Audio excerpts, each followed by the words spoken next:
Yesterday, Canadians came together to celebrate their country. Today, Mark Carney showed the world where he wants to lead it. While Trump continues to dominate headlines with trade disputes, uncertainty, and a growing focus on putting his own country first, Carney spent the day taking a very different approach. He welcomed another world leader to Canada, strengthened major international partnerships, and announced billions of dollars in investments aimed at making Canada's economy stronger from within. The contrast could not have been more obvious. As global politics becomes more uncertain, Carney's strategy is becoming increasingly clear. Build a stronger Canada at home, expand Canada's presence around the world, and make sure the country's future prosperity is never dependent on the decisions of any single nation. Based on today's announcements, that strategy is no longer just a vision. It is already becoming a reality. Now, let's take a closer look at everything that happened. Carney began by explaining why the visit of Philippine President Ferdinand Marcos Jr. is important for much more than diplomacy. He said the world is changing quickly, and Canada must respond by building stronger relationships with countries that share its values while expanding its economic presence across one of the fastest-growing regions in the world. A Canada that's stronger, it's richer, it's more vibrant because of the people who've chosen to make it their home. And this relationship extends across the Pacific to the Philippines, where we share an enduring friendship and now a deepening trade and security relationship. And it's that community that's part of the bridge, as you said, that links our two countries together, and that relationship on which we are building today. This visit comes at an important moment, a pivotal moment for Canada, for the Philippines, and our peoples. The world is more dangerous, it's more divided. Old alliances are being tested as new threats emerge. And at the same time, as we discussed, new opportunities are opening up in commerce, in technology, in energy, and in our culture. And so in a rapidly changing world, what Canada is doing is deepening our partnerships with countries who share our values and our ambitions. And to that end, we're deepening our trade and investment across ASEAN, the fastest growing region in the world. And nowhere is that more important than under your leadership, President Marcos, your leadership, your presidency of ASEAN. We're moving with determination to conclude negotiations of our Canada-ASEAN free trade agreement by the summit this year. This agreement, once constituted, will reduce tariffs, in some cases fully eliminate them, for our exports, help give Canadian workers and businesses access to a $5 trillion market of over 700 million people.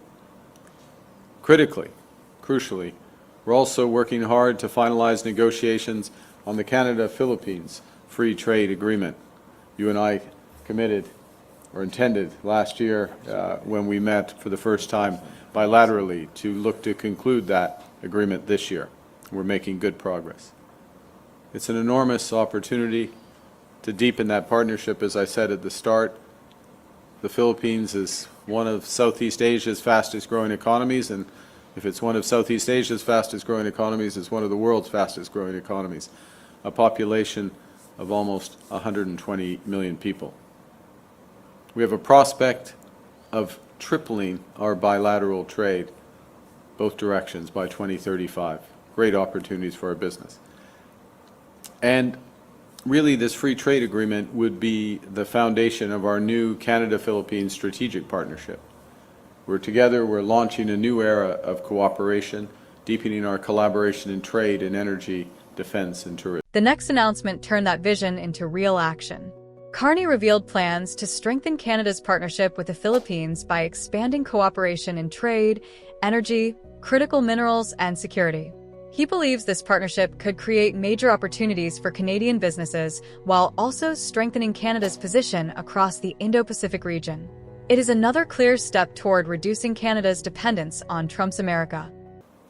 And as part of this partnership, we're announcing a joint declaration of intent on energy and natural resource cooperation and a new technical assistance partnership.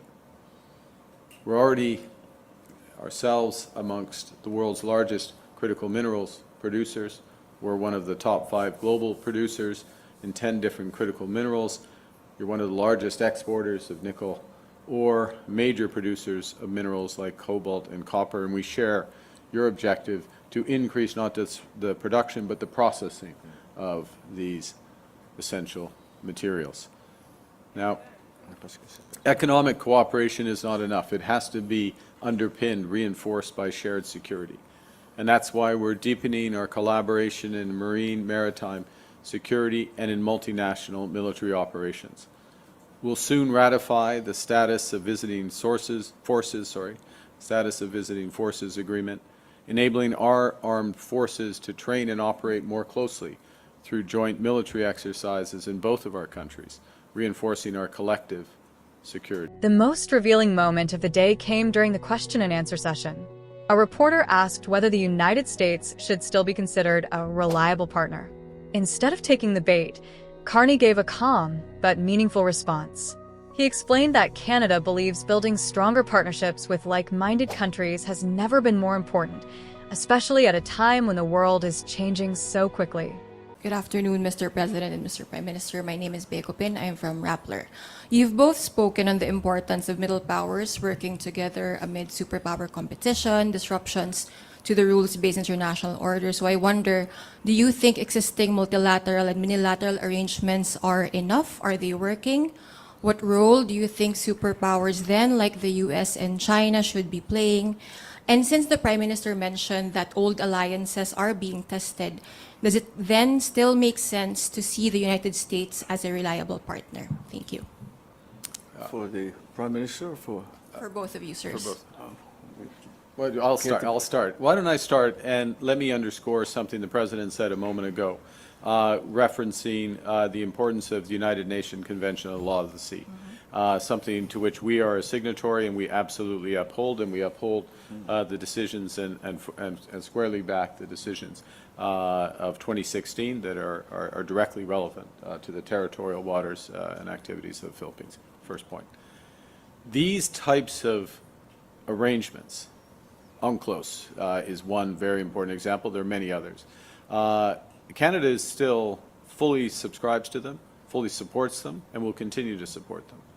They're not enough, of course. What also has to happen is that like-minded partners are working together across a wide range of areas, which is why today's series of announcements are another step of importance in our bilateral relationships.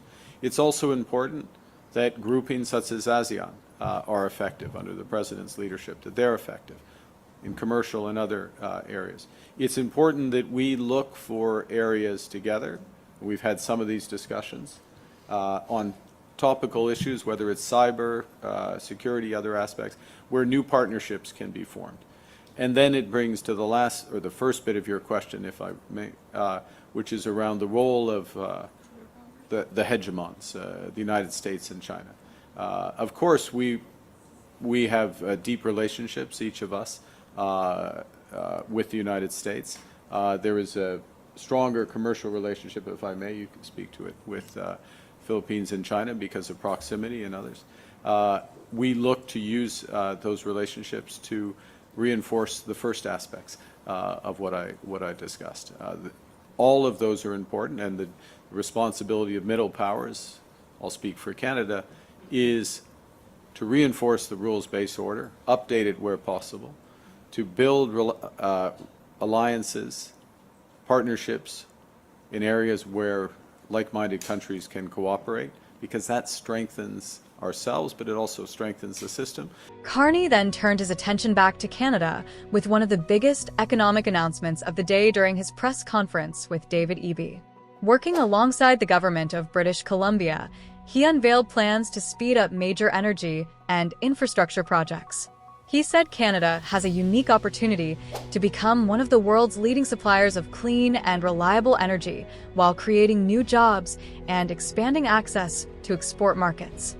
So what are we going to do? Well, first, Canada and British Columbia will work together to accelerate the projects that will unlock Canada's full potential as a global energy superpower, starting with LNG.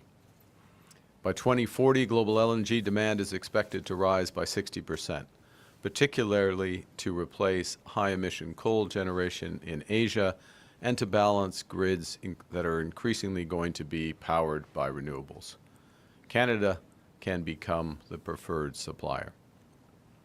The federal government will work with private sector proponents, communities, and First Nations to accelerate the permitting, the financing, and the construction of major LNG projects in BC. These include LNG Canada, Silicim's, Prince Rupert Gas Transmission Project, Cedar, and Woodfibre LNG.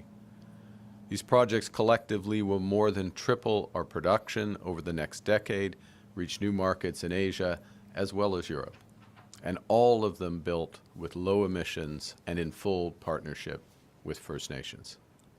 Secondly, we will support the development of the power, the mining, and the trade infrastructure needed to unlock northern British Columbia's full economic potential in an environmentally sustainable way. With respect to power, the federal government will provide $3.5 billion for phases 1 and 2 of the North Coast Transmission Line to deliver clean, reliable, affordable electricity to projects in the regions and their community. Taken together, today's announcements painted a much bigger picture than just a diplomatic visit or a single investment plan. They showed a government working to reposition Canada for a changing world by expanding trade, attracting investment, strengthening strategic partnerships, and building an economy that is stronger, more resilient, and better connected to global markets. Whether every goal will be achieved remains to be seen, but one thing is already clear. This was not just another day of press conferences. It was another important step toward a broader vision for Canada's future and its role on the world stage. If you enjoyed today's analysis, don't forget to subscribe to Canada Today, leave a like, and share your thoughts in the comments. Do you think Canada is making the right move by expanding its partnerships beyond North America? Thanks for watching, and we'll see you in the next one.